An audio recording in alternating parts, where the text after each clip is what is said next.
Hi, I'm Alex Kaburski, and I'm giving a presentation today on Fundations.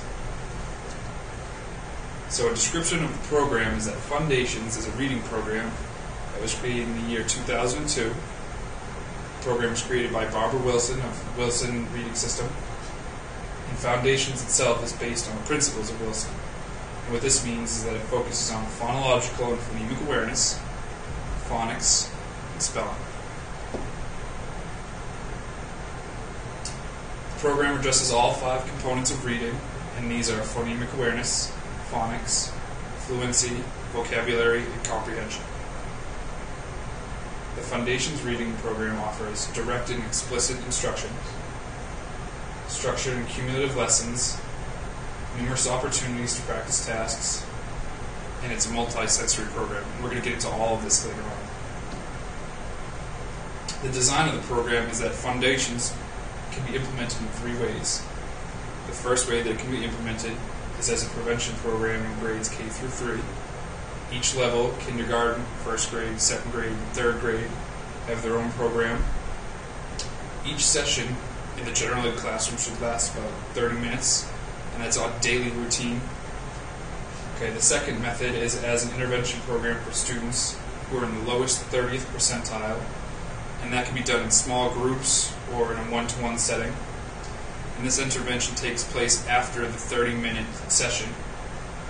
The third is the program can be used with students with language-based disabilities. Some of the key features that you'll see in this program are that it uses the finger tapping technique to sound out letters and words.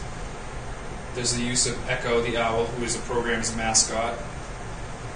And then there's a big emphasis on using magnetic letter boards, which you can see right here. All the vowels are highlighted in a certain color, in orange, all the consonants in another one. The scope and sequence of this is that each level, grades kindergarten through 3rd grade, are organized with individual units of study. Students must master these individual lessons in order to advance, and that means they must show that they have a good understanding of each individual task. Different topics are covered throughout each level, and they range from sound letter recognition to identifying the 6 different syllable types, and we'll get into all of this later on. Each level fits within the overall scope and sequence of the Foundations program. So the first level we're going to talk about today is kindergarten.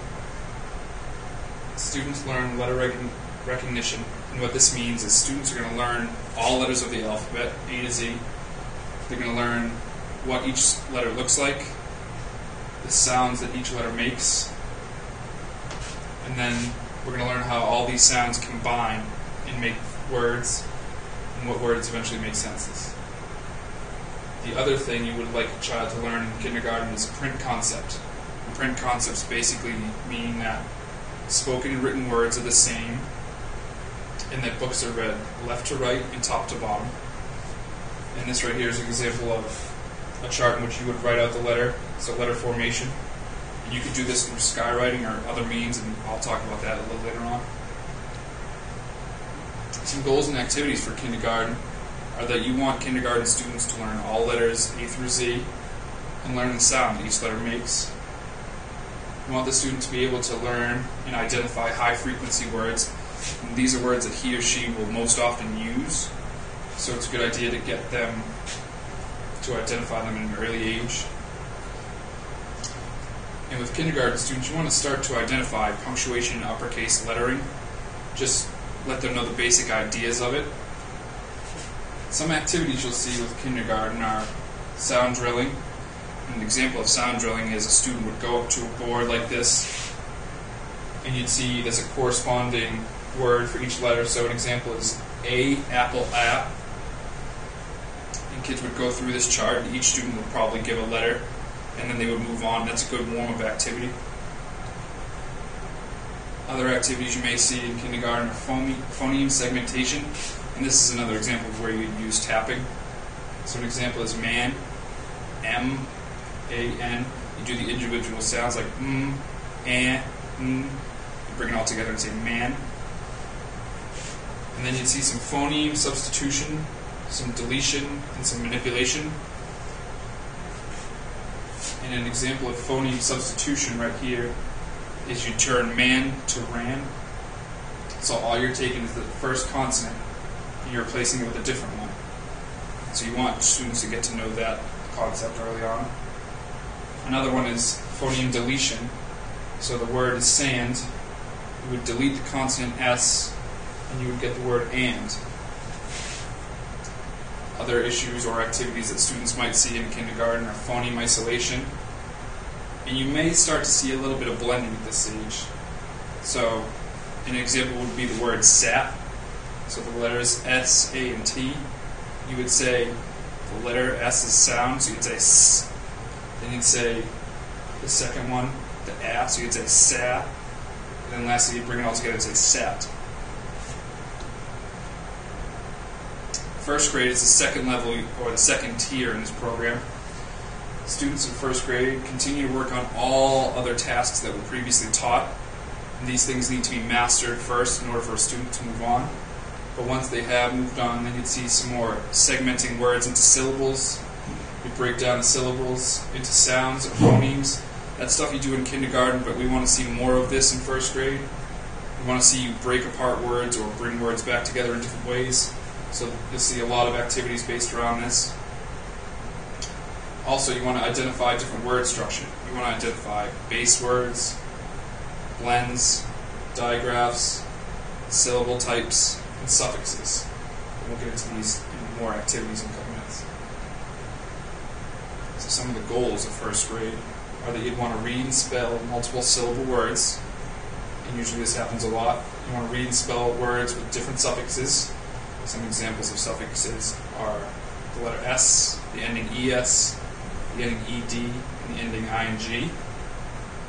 You also want some first grade students to read and spell consonant, vowel, consonant words, and just more complicated words in general. You also want students in first grade to start forming sentences. You want them to realize that the words they're writing have a greater meaning and go into phrases and eventually paragraphs. Also, in first grade, you want to start seeing students apply punctuation and capitalization. You want them to know where these things are found and what they mean. And then in first grade, you also want to start introducing students to trick words in different ways. Some activities for children in first grade are that you could do a suffix S activity. And an example of what would happen in this activity is you'd use the word bat. So the word bat is one singular bat. When you add the suffix S to it, it becomes plural, and now there's more than one bat. So in this word, bat becomes the base word, and the letter S is the suffix. Another activity you'd see, like I said earlier, is spelling multisyllabic words. An example of this is mascot. The first syllable is mass, the second syllable is caught, and you bring them both together, and it becomes mascot. The third level of this program is for second grade students. And what you would want to do is you'd want to identify word structures such as vowels, consonants, blends, digraphs, and digraph blends. You want to identify different parts of words in this tier. And in this one, you'd want to identify all 6 syllable groups. And the first one is a closed syllable. So what you'd see is a short vowel sound, and they would end. It would end in at least one consonant. So an example of this would be the word pan, and on the ending, because the vowel is closed between P and N. Another example would be shot, because it's also closed between the SH and T. The vowel consonant E is just like it sounds. An example of this would be make. So it would be M, the vowel A, followed by the consonant K with E at the ending. An R-controlled syllable, is always present after the vowel. So an example of this would be car, C-A-R. So the syllable R is after the A. And then the consonant L-E would be, an example of this would be candle, or perhaps bubble with L-E on the end. Some goals of second grade students would be to apply correct punctuation and capitalization. This is where you would really want to start seeing that kids can use punctuation properly and also know where capitalization applies. This could be their name or place. You'd also want to start reading controlled stories with fluency and understanding. So in a group reading activity, you would want a student to understand what he or she is reading and hearing. You'd also want to start seeing more complex sentences at this point. And you want to find facts within the text. It wouldn't just be fun reading. You want them to be able to grasp the material that they're reading. And also make predictions. What do you think is going to happen later on in this story? Some activities for second graders are words with sound options. An example of this would be froze. So you'd want to tap out froze, and they would realize that Z and S both make the Z sound, the Z. So some kids wouldn't understand if it's an S or a Z. So something you could have them do would be to look it up in the dictionary or something like that. Also, another activity would be syllable division with closed syllables. So some examples are right here. Catnip, you'd want to break it down. In solid, you could see that you'd want to close the syllable right there. So the syllable I would be left alone. And then finish, you'd also want to break it down. Third grade students is the last tier you'd want to deal with. Students are expected to be able to identify exceptions to all the rules mentioned above. You'd want to be able to read and spell complex words correctly. You'd want to read with fluency and understanding. So you'd really want to understand everything that's being read to you and give proper feedback. You'd also want to identify more facts in detail. And then you'd want to make some predictions about what you're going to read in the future. Some activities for third graders are that you would want to introduce the schwa to them. And this is a sound that appears in 2 to 3 syllable words. The vowel does not make the sound that you would expect it to. And an example is wagon. So you break it down, wag, and on. You expect it to have, a longer lasting vowel sound. You want it to be wag on. But instead, the O has the I sound, so it's wagon. And homophones is another one. No versus no. This is another exercise where you can have students look it up in the dictionary, and they can gain more dictionary and vocabulary knowledge through this. So you want them to realize that the first no, N-O, means that something's empty or it's the opposite of yes. K-N-O-W is to understand something. So you would have to know how these words are properly used in what scenario. And here's some related videos, and I'm going to let you watch one video, and it's going to give certain examples of the earlier tiers.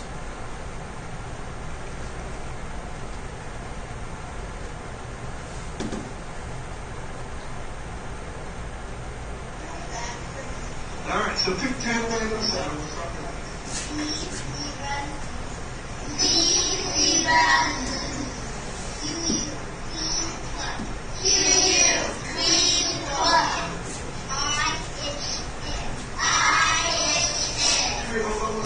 Make sure you touch the letter when you say the sound.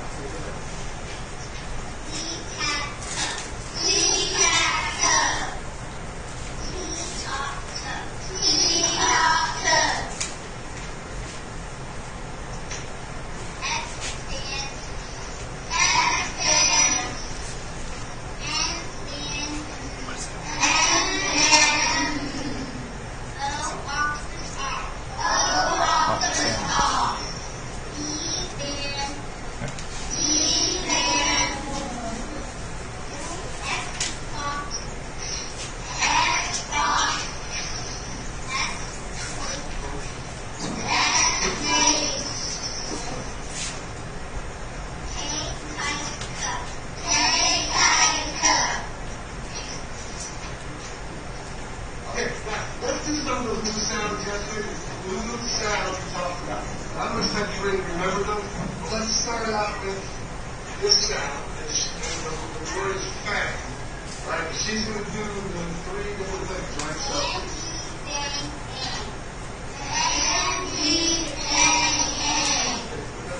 The next one is O-N-G.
UNG,